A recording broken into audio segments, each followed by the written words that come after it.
Part 1, ang babaeng minamaliit. Huwag kalimutan mag-like, mag-subscribe, at mag-comment sa video. Sa mundo natin, mabilis tayong manghusga. Isang tingin lang sa damit, sa itsura, o sa estado ng isang tao, agad tayong bumubuo ng konklusyon. Ngunit minsan, ang taong minamaliit natin ang siyang maihawak ng katotohanang kayang magpabago ng lahat. Isang malamig at tahimik na umaga sa Police Station 7. Ang araw ay bahagyang sumisilip pa lamang sa likod ng mga gusali.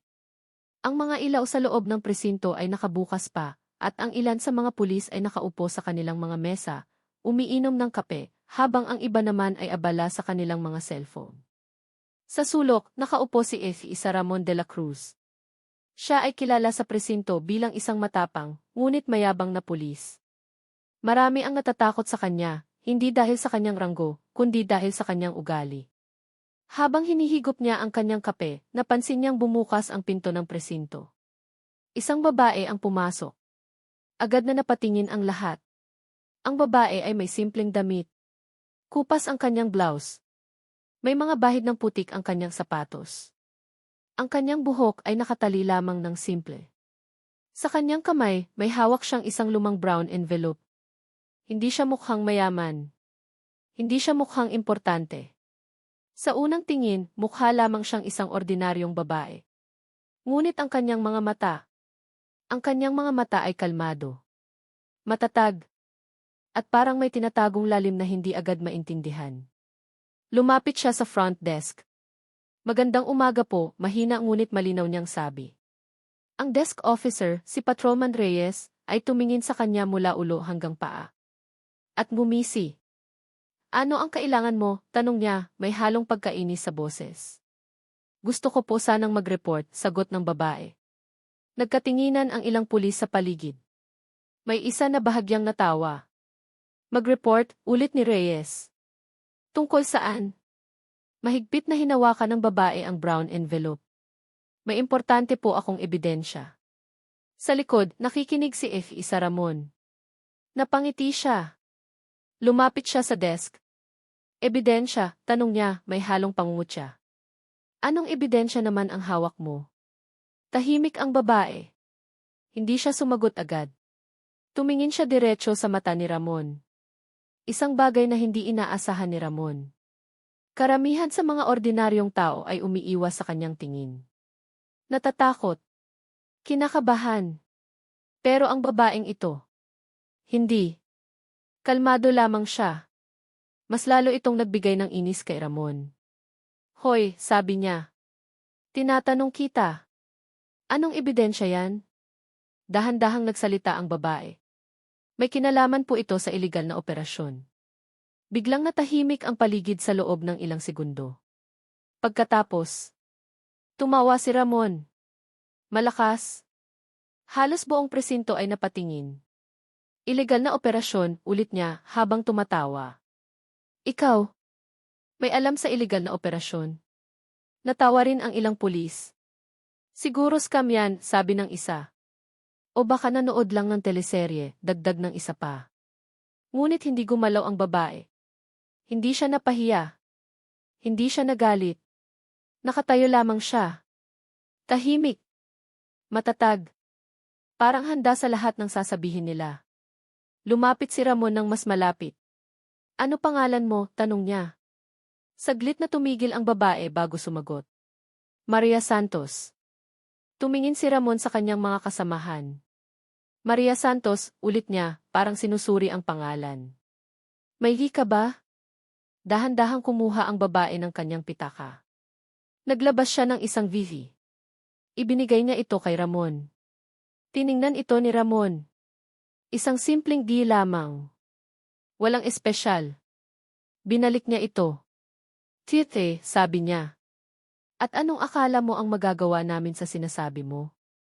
Itinaas ng babae ang brown envelope. Nandito po ang lahat. Hindi agad ito kinuha ni Ramon. Sa halip, umisi siya.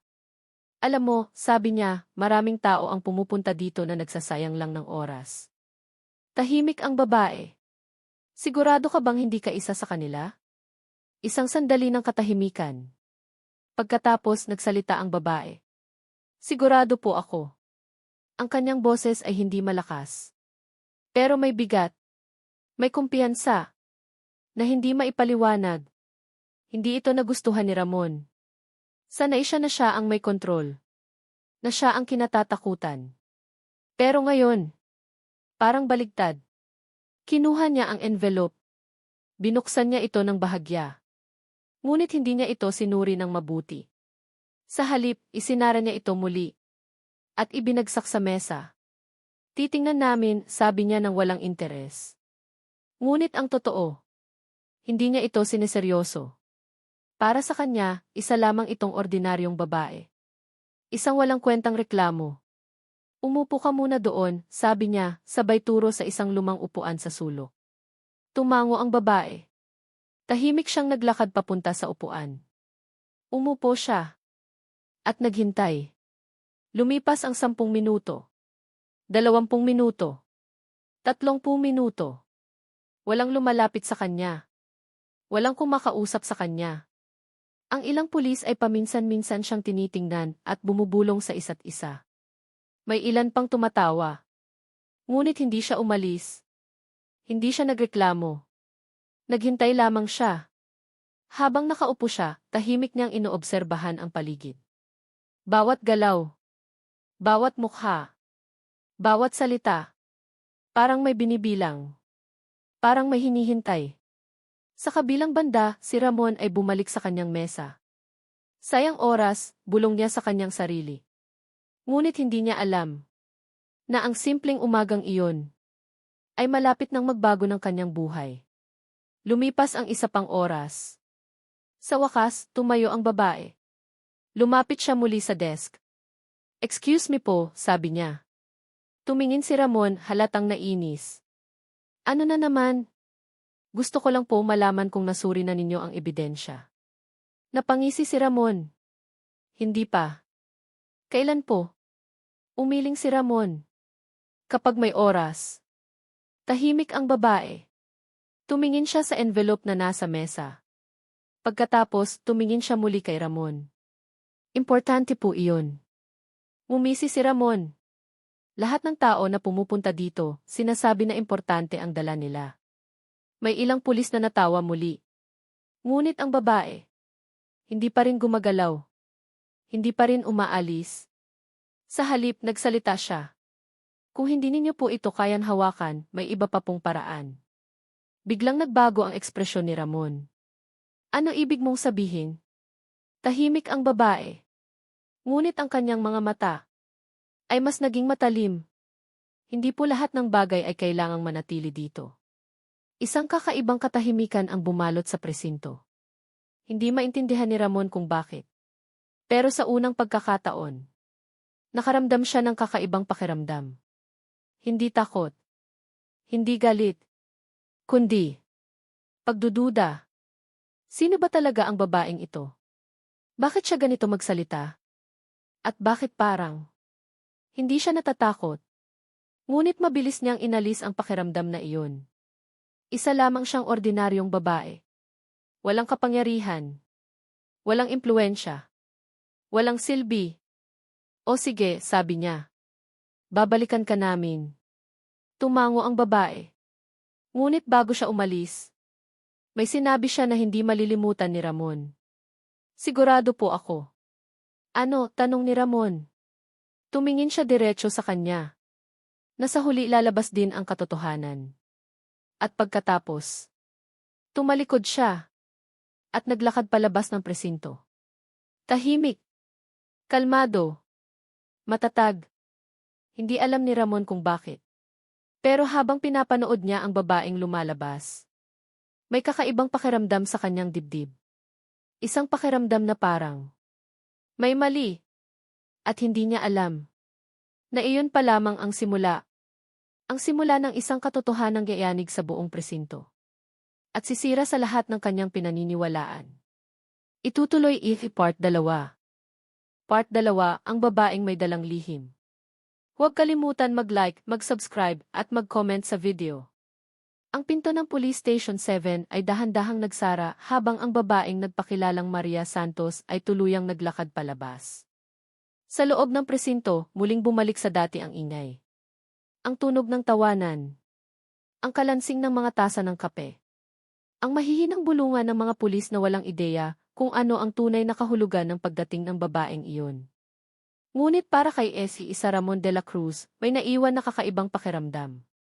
Hindi niya maipaliwanag. Hindi niya maintindihan kung bakit, pero ang simpleng babaeng iyon ay nag-iwan ng bakas sa kanyang isip.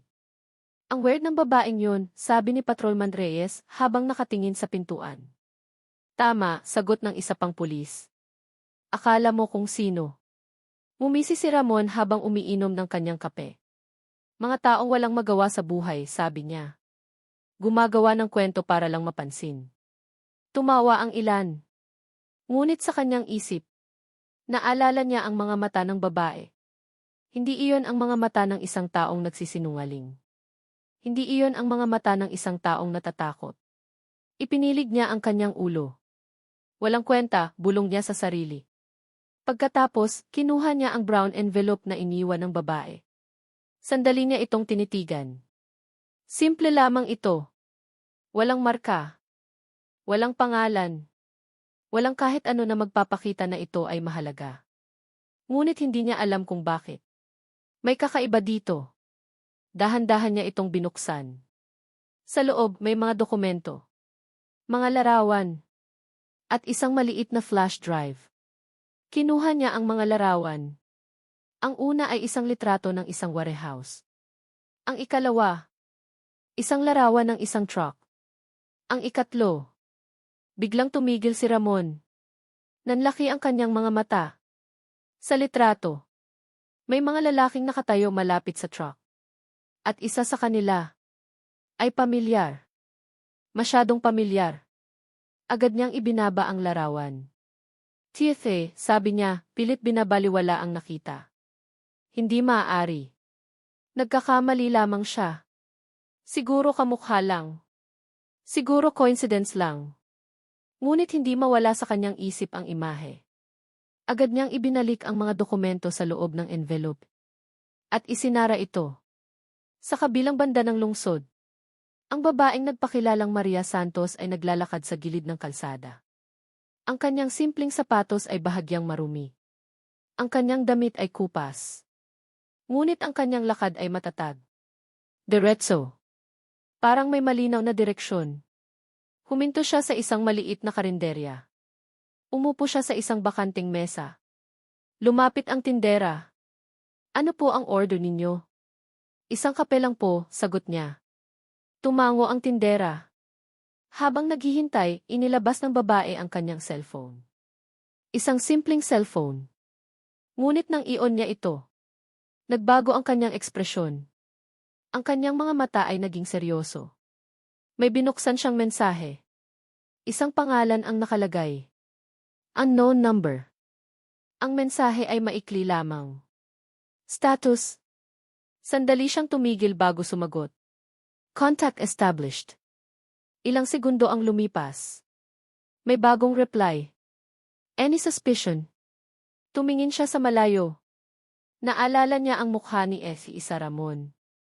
Ang kanyang ngisi. Ang kanyang pangungutya. Ngunit naalala rin niya ang sandali ng pagdududa sa mga mata nito. Minimal, reply niya. Pagkatapos may isa pang mensahe. Proceed with caution. Tinignan niya ang mensahe ng ilang segundo. Pagkatapos, pinatay niya ang cellphone. Dumating ang kanyang kape. Salamat po, sabi niya. Tahimik siyang umiinom. Ngunit sa kanyang isip, maraming bagay ang gumagalaw. Maraming plano. Maraming posibilidad. Sa parehong oras, sa loob ng Police Station 7, hindi mapakali si Ramon. Ang larawan, ang truck, ang warehouse, at ang lalaking nakita niya sa litrato. Hindi niya ito matanggal sa kanyang isip. Tumayo siya. Kinuha niya ang envelope at lumapit sa computer. Ipinasok niya ang flash drive. Nagbukas ang isang folder. May mga video files. Sandali siyang nag-alinlangan. Ngunit pinindot niya ang play. Lumabas ang video. Madilim. Parang kuha sa malayo. Isang warehouse. Isang truck ang nakaparada. May mga lalaking nag-uusap. Hindi malinaw ang kanilang mukha. Ngunit, habang tumatagal ang video, may isang lalaking lumapit sa kamera. At sa sandaling iyon, nanlaki ang mga mata ni Ramon. Hindi na siya nagkamali. Kilala niya ang lalaking iyon. Isa itong pulis. Mula sa kanilang presinto. Agad niyang pinatay ang video. Hindi siya makapaniwala. Hindi ito maaaring totoo. Hindi maaari. Oh, maaari. Bigla niyang naalala ang babae. Ang kanyang kumpiyansa. Ang kanyang mga salita. Sigurado po ako. Biglang nakaramdam si Ramon ng kaba. Hindi normal ito. Hindi ordinaryo. May mas malalim na ibig sabihin ang lahat ng ito. Sa kabilang banda, ang babae ay tumayo mula sa karinderya. Nagbayad siya. At muling naglakad. Habang naglalakad siya, dumaan siya sa isang itim na sasakyan na nakaparada sa gilid ng kalsada. Hindi siya tumingin dito. Ngunit ang pinto ng sasakyan ay bahagyang bumukas. Isang lalaki ang nasa loob. Naka-formal. Nakatingin sa kanya. Hindi sila nagsalita. Ngunit sa isang iglap, bahagyang tumango ang babae. At ang lalaki ay tumango rin. Isang tahimik na pagkakaunawaan. Isang lihim na koneksyon. Nagpatuloy ang babae sa paglalakad. Hindi alam ng kahit sino sa paligid na ang simpleng babaeng iyon ay may dalang lihim na kayang magpabagsak ng mga taong itinuturing na makapangyarihan. Sa loob ng presinto, nakaupo si Ramon. Tahimik. Hindi gumagalaw. Ang envelope ay nasa kanyang mesa. At sa unang pagkakataon sa kanyang karera, hindi niya alam kung ano ang dapat gawin. Ang babaeng iyon ay hindi ordinaryo. At ang kanyang pagbabalik ay hindi na mapipigilan. Itutuloy is Part 3. Part 3, ang simula ng pagkabasag ng katotohanan. Huwag kalimutan mag-like, mag-subscribe, at mag-comment sa video. Ang oras ay lumipas, ngunit ang isip ni Effie Isa Ramon de la Cruz ay nanatiling nakatali sa brown envelope na nasa kanyang mesa. Tahimik ang presinto, ngunit sa loob niya may bagyong unti-unting nabubuo. Hindi na niya kayang baliwalain ang nakita niya. Ang video. Ang warehouse. At higit sa lahat, ang mukha ng isang taong kilala niya. Isang kapwa-pulis. Huminga siya ng malalim. Pinunasan niya ang kanyang noo. Hindi ito maaari, bulong niya sa sarili. Sa buong serbisyo niya bilang pulis, naniniwala siya sa sistema.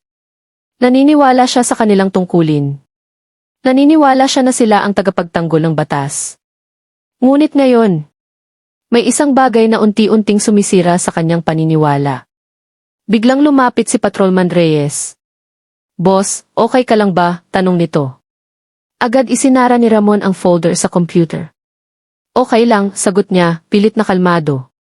Ngunit hindi siya kumbinsido sa sarili niyang sagot.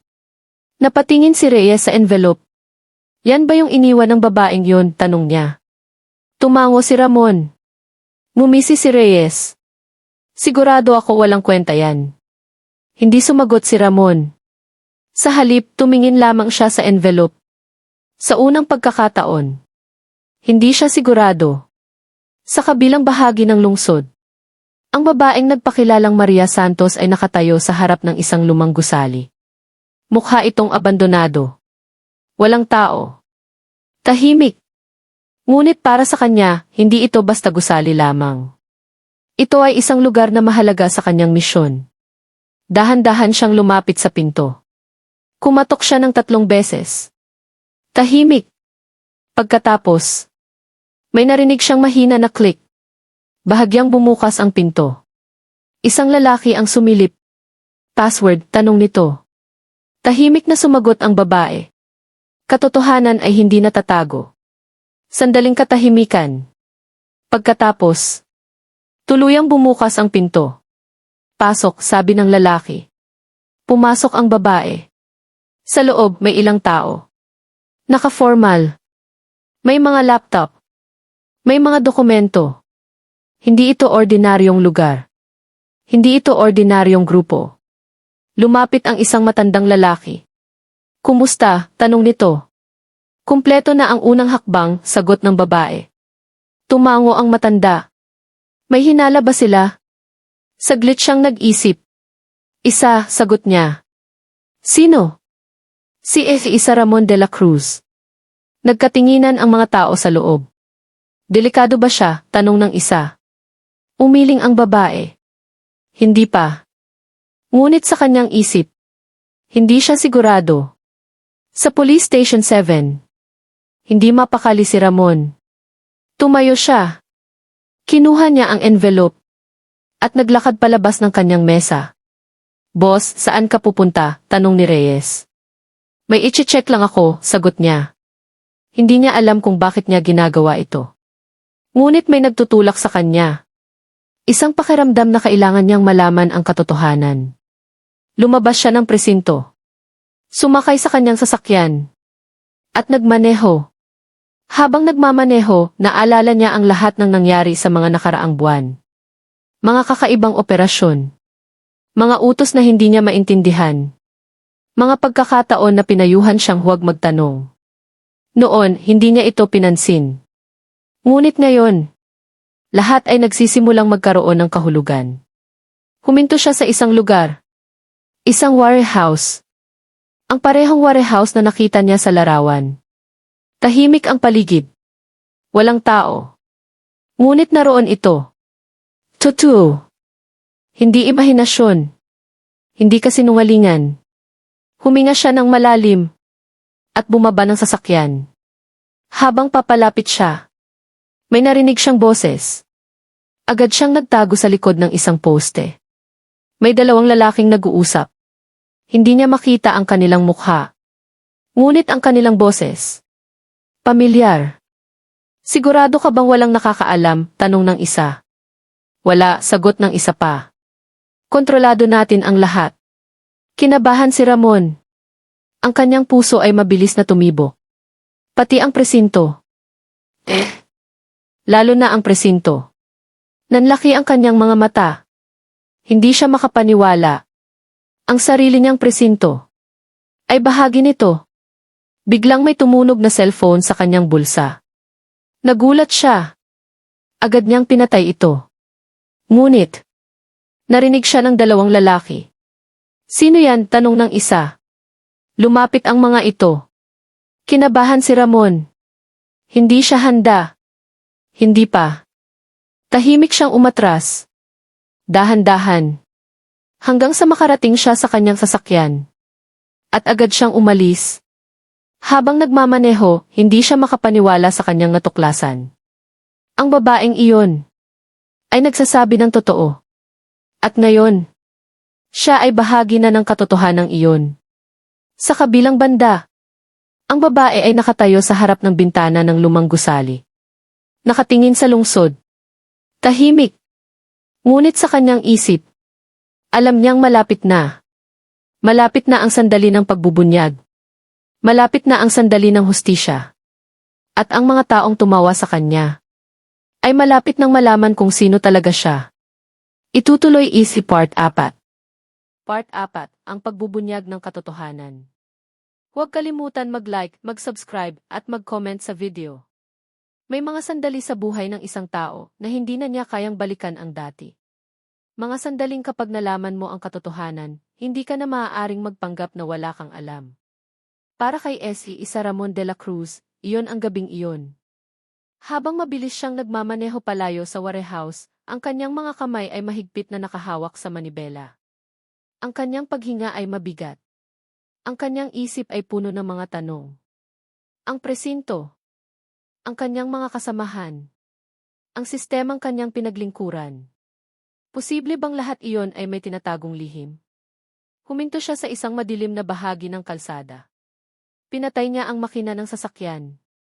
At tahimik siyang umupo roon. Hindi niya alam kung sino ang kanyang mapagkakatiwalaan.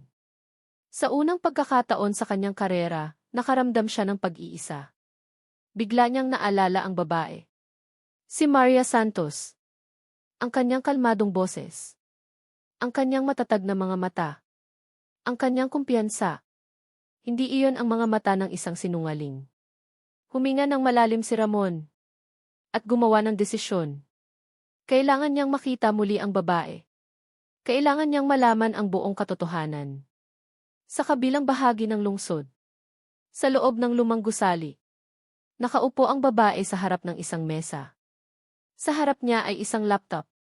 Sa screen, makikita ang live city feed ng Police Station 7. Ang bawat galaw. Ang bawat pulis. Ang bawat detalye. Tahimik siyang nakatingin. Hindi siya nagulat. Hindi siya kinakabahan. Parang matagal na niyang inaasahan ang lahat. Lumapit ang matandang lalaki sa kanyang likod. Malapit na, sabi nito. Tumango ang babae. Sagot niya. Handa ka na ba? Sandaling katahimikan. Pagkatapos. Sa parehong oras. Bumalik si Ramon sa presinto. Tahimik siyang pumasok. Ang ilan sa kanyang mga kasamahan ay naroon pa rin. Nag-uusap. Tumatawa. Parang walang nangyayari. Parang normal ang lahat. Ngunit para kay Ramon, iba na ang lahat. Napatingin siya kay Patrolman Reyes. Napatingin siya kay Dalawa Villanueva. Napatingin siya sa bawat isa. At sa unang pagkakataon. Nagduda siya sa kanila. Biglang may pumasok sa presinto. Ang pinto ay bumukas ng dahan-dahan. At pumasok. Ang babae. Si Maria Santos. Agad siyang napatingin. Hindi lamang siya. Kundi lahat. Naroon siya muli. Ang parehong simpleng damit. Ang parehong brown envelope. Ngunit may kakaiba. Mas matatag siya ngayon. Mas kumpiyansa. Lumapit siya sa desk. Magandang gabi po, sabi niya. Walang tumawa. Walang nagsalita. Tahimik ang lahat. Lumapit si Ramon. Ano ang kailangan mo? Tanong niya, ngunit iba na ang kanyang tono. Hindi na mayabang. Hindi na mapangutya. Kundi seryoso. Tumingin siya kay Ramon. Diretso sa kanyang mga mata. Oras na, sabi niya. Hindi agad nakaintindi si Ramon.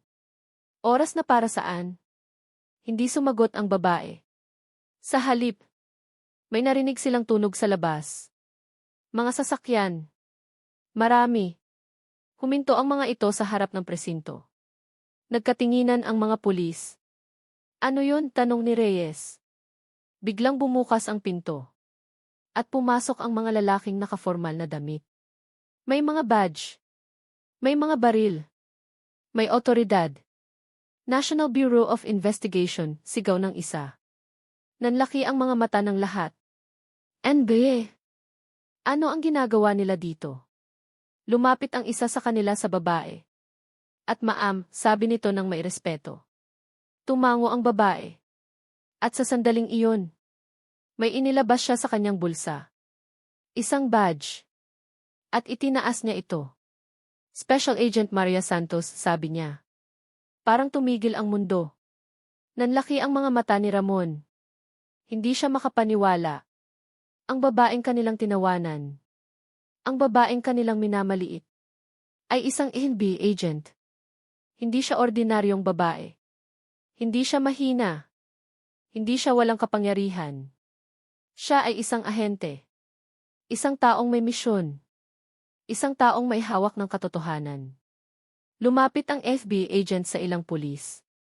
Kayo ay inaaresto dahil sa kasong corruption, illegal trafficking, at obstruction of justice. Hindi. Hindi ito totoo, sigaw ni Reyes. Ngunit huli na ang lahat. May ebidensya na. May katotohanan na. At wala na silang matatakbuhan. Tahimik na nakatayo si Ramon. Hindi siya makagalaw. Hindi siya makapagsalita. Tumingin si Maria sa kanya. At sa unang pagkakataon, may nakita siyang respeto sa kanyang mga mata. Hindi ka nila isinama, sabi niya ng mahina. Hindi nakaimik si Ramon. Pinagmasdan kita, dagdag niya. At pinili mong hanapin ang katotohanan. Hindi niya alam kung ano ang sasabihin. Sa loob ng presinto, ang mga pulis na dati ay tumatawa. ay ngayon nakaposas. Ang mga pulis na dati ay mayabang, ay ngayon tahimik. At ang babaeng kanilang minamaliit, ay ngayon ang may hawak ng hustisya. Ngunit hindi pa ito ang katapusan. Ito pa lamang ang simula. Itutuloy is Part 5. Part 5, ang hustisya at ang pagbangon ng katotohanan. Huwag kalimutan mag-like, mag-subscribe, at mag-comment sa video. May mga sandali sa buhay na kayang baguhin ang lahat. Isang sandali na magigising ka mula sa maling paniniwala. Isang sandali na makikita mo ang tunay na mukha ng katotohanan. At para sa Police Station 7, iyon ang gabing iyon. Ang presinto na dati ay puno ng yabang, tawanan, at pangmamaliit ay ngayon nababalot ng katahimikan. Ang tunog ng posas. Ang mabibigat na hakbang ng mga inaarestong pulis. Ang mahihinang bulungan ng mga taong hindi makapaniwala sa nangyayari. Si Patrolman Reyes, ang parehong lalaking tumawa at nangutya, ay ngayon nakayuko, ang kanyang mga kamay ay nakaposas. Si F.E. Villanueva, ang lalaking minsang nagmataas, ay ngayon hindi makatingin sa kahit kanino. Ang kanilang mga mukha ay puno ng kahihiyan, takot, at pagsisisi. Sa gitna ng lahat ng iyon, tahimik na nakatayo si Special Agent Maria Santos. Ang kanyang simpleng damit ay hindi nagbago. Ngunit ngayon, alam na ng lahat kung sino talaga siya. Hindi na siya ang babaeng minamaliit. Hindi na siya ang babaeng tinatawanan. Siya ang babaeng nagdala ng hustisya. Lumapit sa kanya ang isang senior DNB agent. "Ma'am, secured na po ang lahat," sabi nito. Tumango si Maria. "Salamat," sagot niya.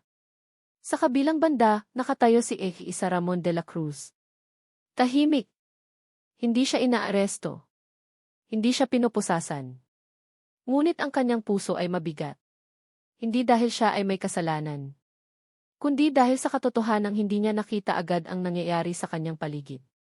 Lumapit si Maria sa kanya. Nagkatinginan sila. Sa pagkakataong ito, wala nang galit. Wala nang pangmamaliit. Wala nang yabang. "Masakit, hindi ba?" tanong niya ng mahina. Hindi agad sumagot si Ramon. Pagkatapos ng ilang segundo, tumango siya. Sagot niya, "Hindi ko akalaing ganito." Tahimik na tumingin si Maria sa paligid. "Matagal na namin silang iniimbestigahan," sabi niya. "Mahigit 1 taon. Nanlaki ang mga mata ni Ramon. 1 taon. Tumango siya. At mahirap makapasok sa loob kung hindi kami magpapanggap." Naalala ni Ramon ang unang araw na nakita niya siya. Ang kupas niyang damit. Ang putik sa kanyang sapatos. Ang kanyang simpleng anyo. Lahat iyon ay bahagi ng kanyang misyon. "Bakit hindi mo sinabi agad?" tanong ni Ramon. Bahagyang umiti si Maria. "Dahil kailangan naming malaman kung sino ang mapagkakatiwalaan." Tahimik si Ramon. At naintindihan niya. Hindi lahat ng pulis ay corrupt. Ngunit hindi rin lahat ay malinis.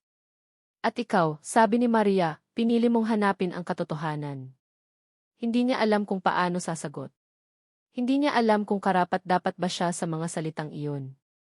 Sa kanyang isip, naalala niya kung paano niya ito tinawanan. Kung paano niya ito minamaliit. Kung paano niya ito hindi pinaniwalaan. At ngayon, siya ang may dahilan kung bakit nabunyag ang lahat. "Pasensya ka na," sabi ni Ramon. Nagulat si Maria. Sa lahat, dagdag niya. Sandaling katahimikan. Pagkatapos, bahagyang umiti si Maria. "Hindi mo kailangang humingi ng tawad," sabi niya. "Ang mahalaga, pinili mong gawin ang tama." Sa labas ng presinto, ang mga inaarestong pulis ay isinasakay sa sasakyan ng ED. Ang mga ilaw ay umiilaw sa madilim na gabi. Ang eksenang iyon ay simbolo ng katapusan ng isang kasinungalingan. At simula ng bagong katotohanan. Lumipas ang ilang araw. Ang balita ay kumalat sa buong lungsod. Ang Police Station 7 ay naging sentro ng isang malaking iskandalo.